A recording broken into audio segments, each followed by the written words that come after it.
Picture this.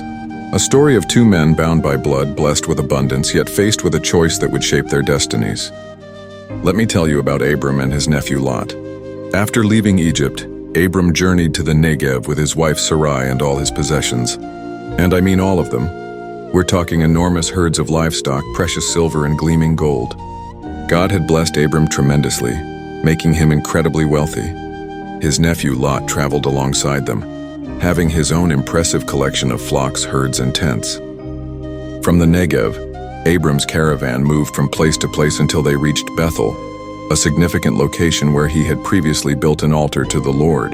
It was here, between Bethel and Ai, that Abram once again called upon God's name, showing his unwavering faith. But here's where things get complicated. You see, both men had grown so prosperous that the land simply couldn't sustain all their combined animals and servants in one place. Think about it. Two massive households, countless livestock, limited resources. It was like trying to fit two oversized puzzles into one small frame. Tensions began to rise. Arguments broke out between Abram's herders and Lot's herders over grazing rights and water access. To make matters more challenging, they weren't alone in the land. The Canaanites and Perizzites were there too, adding to the pressure on the available resources. Now here's where Abram's character truly shines. Instead of asserting his authority as the elder uncle, he approached Lot with wisdom and grace. "Let's not have any quarreling," he said. "We're family after all." Then he made an incredibly generous offer. "Look at all the land before us. You choose first. If you go left, I'll go right. If you go right, I'll go left." Lot surveyed the land, and his eyes were drawn to the plain of Jordan.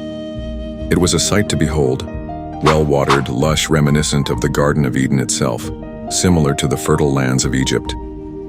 Before the destruction of Sodom and Gomorrah, this was prime real estate. Making his choice, Lot selected the entire plain of Jordan and headed east. Abram, true to his word, settled in Canaan, while Lot pitched his tents near Sodom. It's fascinating how one choice, one moment of decision, set these two men on vastly different paths. Lot toward the seemingly prosperous but morally corrupt cities of the plain, and Abram remaining in the land God had promised him.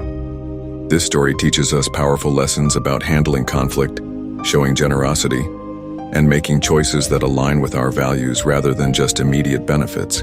Sometimes the most prosperous-looking path isn't necessarily the best one to take.